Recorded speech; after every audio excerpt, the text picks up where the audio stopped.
salaamu calaykum. Dabciga madiidnimada ama madiidada. Horey waxaan uga hadalnay dabciga afkaabnida ee loo yaqaano introversion. Haddii aadan horey u daawan, fadlan booqo linkiga hoos yaalla si aad u daawato. Maanta waxaan ka hadli doonaa dabciga loo yaqaano madiidnimada, afka qalaadna lagu dhaho agreeableness. Waa dabeecad Ilaahay ku abuuray dadka qaarkiis. Waxaa lagu gartaa inay yihiin dad naxariis badan, caadifad badan, caawinaad badan, bixiyo ogolaansho iyo kalsooni aan sharti lahayn. Waa madiide ama madiido. Waa dad ku kalsoonaada qof walba oo ay la tacaamulaan. Hadday saaxiib noqdaan kuma sii jirto oo waqtigooda iyo juhdigooda way ku bixiyaan. Uma arkaan culays inay dadka kale caawiyaan, weliba u dayacaan howlahooda iyo danahooda khaaska ah. Taasi waxay ka qaadaan farxad iyo tamar badan, maadaama ay kalsooni buuxda siiyaan asxaabtooda iyo dadka ay la dhaqmaan. Waxay aaminsan yihiin in iyagana sidaa loogu kalsoon yahay. Sidaa darteed, dadka waxay ula hadlaan si saraaxo ah oo aan gambasho lahayn. Waxna ma qariyaan, taasoo mararka qaar keenaysa in si qalad ah loo fahmo, iyagoo wax xumaan ah aanan ula jeedin falka ama hadalka ay ku dhaqaaqeen. Waa dad bixiya waxa ay haystaan,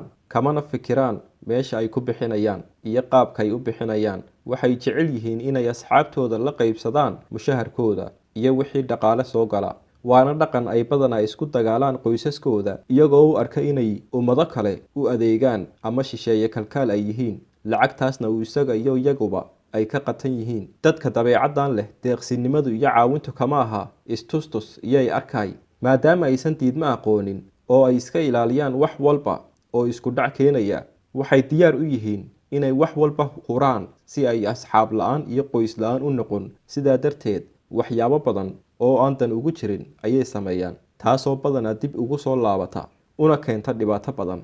Haddii lagala taliyo arrintaas ama lagu canaanto, isma difaacaan oo wax walba haya ayay dhahaan, laakiin dabcigoodii ayay hore usii wataan iyagoon dhag jela qus. Run ahaantii waa dad danqado dhibaatooyinka dadka kalena la qaybsada, aadna ula murugooda, cudurdaar walbana aqbala.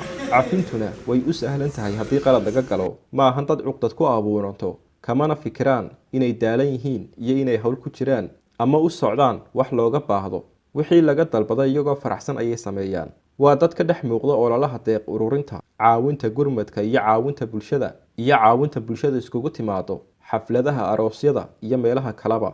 Waa dad wax loo dirsado, loona yeedho markii caawinaad loo baahdo. Dabeecadaasi waxay keentay inay yeeshaan asxaab badan, mid xun iyo mid fiican. Waana dad aad bulshadu u jeceshahay, maadaama ay leeyihiin dabciyo dadka soo jiita. Laakiin waa dad dulman oo xuquuqdooda lagu tunto. Maxaa ku kalifay inay sidan sameeyaan? Dabcigan madiidnimada ahi, qofka maskaxdiisu waxay dhibsanaysaa diidmada waxa la yidhaahdo. Wax walbana inuu ogolaado ayuu farxad ku helaa, asxaabta badanna ku ilaashadaa iyo qaraabada. Taas ayaa keenaysa in qofka uu geed dheer iyo geed gaabanba u fuulo sidoo asxaabtaas iyo farxaddaas uu ka helayo uu ilaashan lahaa, isagoo u luminaya danihiisa guud iyo mid khaas ahba. Taas waxay keentay in qofka uu horumar ka gaari waayo noloshiisa dhinaca shaqada, khaasatan hadduu shaqo mas-uulnimo uu hayo. Maxaa yeelay shaqadii loo dhiibaaba way dayacantaa, waxaana shaqada la maamula ama ku tagrifala asxaabta ka agdhow. Sidaa darteed waxaa la yidhaahdaa dadka dabcigan leh waa laga ilaaliyaa shaqooyinka maamulka la xidhiidha ama shaqooyinka u baahan go-aan qaadashada ama waxsixitaanka ama xisaabinta, iyo shaqooyinka ganacsiga iyo baayac mushtarka oo u baahan gorgortan. Waana sababta ay niyad jab uga qaadaan shaqooyinkaas. Haddii loo dhiibo way isku dayaan shaqooyinkaas, laakiin way ku fashilmaan inta badan. Dhibaatooyinka kale ee ay ka dhaxlaan shaqooyinkan waxay tahay in lagu shaqaysto oo awoodooda wax ka badan la saaro, mushaharkana lagu yareeyo maadaama aysan wax cabasho ah aysan la imanaynin, iyo iyagoo loo arko in shaqada ay hayaan inay ku yar tahay maadaama asxaabta la shaqaysa ay caawinayaan. Iyaguna waxay u arkaan shaqada badan ee ay qabanayaan inay caawimaad tahay si ay uga farxiyaan dadka madaxda u ah ee ka sarreysa iyo kuwa la shaqeeya. Laakiin in muddo ah kadib waxay ogaadaan in lagu shaqaysanayay, waxayna ka qaadayaan niyad jab, taasoo kasii daraysa maalinba maalinta ka dambaysa, maadaama aysan go-aan ka qaadan karin ama dabciga aysan bedeli karin. Marka shaqooyinka noocaas ah waxay ku dambeeyaan in lagu shaqaysto ama in shaqada laga soo eriyo. Sababtuna waa shaqada badan oo ay xamili kari waayaan iyo qaladaad dhacay oo loo saariyo shaqooyinka ay ku fiican yihiin dadkan dabeecadda madiidada ah leh. Sidaa darteed waxaa la yidhaahdaa dadka dabeecadahan leh waxay ku fiican yihiin shaqooyinka la xidhiidha bani'aadamnimada iyo u adeegidda bulshada, loona yaqaano social work, sida shaqooyinka kalkaalnimada, horumarinta bulshada, gargaarka, wacyigelinta iyo baxnaaninta. waxay kaloo ku fiican yihiin shaqooyinka la dhaqanka macaamiisha iyo soo dhaweynta sida suuqgeynta iyo qaabilaada. kuwaasi waa tusaalooyin kooban, laakiin waxaa jira shaqooyin intaan ka badan oo dabciyadooda la jaan qaadi kara. waxay shaqooyinka noocan ah kaga badbaadaan niyad jabka iyo cudurrada la xidhiidha, waxayna noqonayaan dad wax u qabtay bulshadooda, faa'iido badanna u soo hooyay naftooda, abuurtayna mustaqbal ay hiigsan karaan. haddaba daawadayaal, sidee loola dhaqmaa dadkan?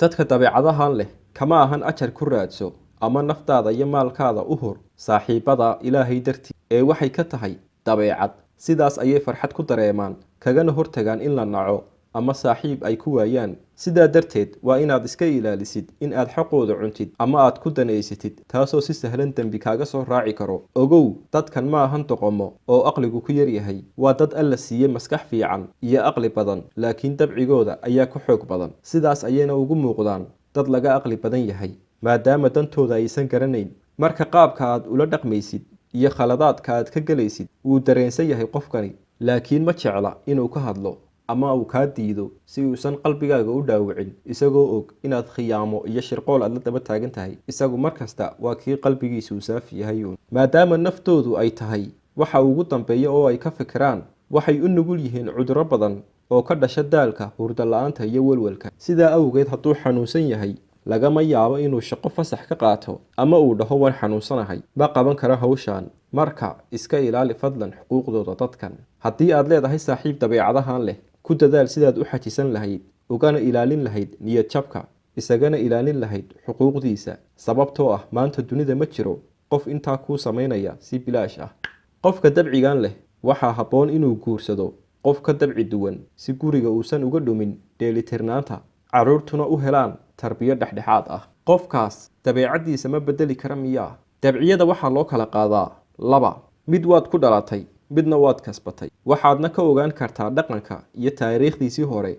haddii ay tahay dabci aad kasbatay, noloshu way kaa bedeli kartaa, laakiin haddii ay tahay mid aad ku dhalatay, way adag tahay inuu qofku iska bedelo ama laga bedelo.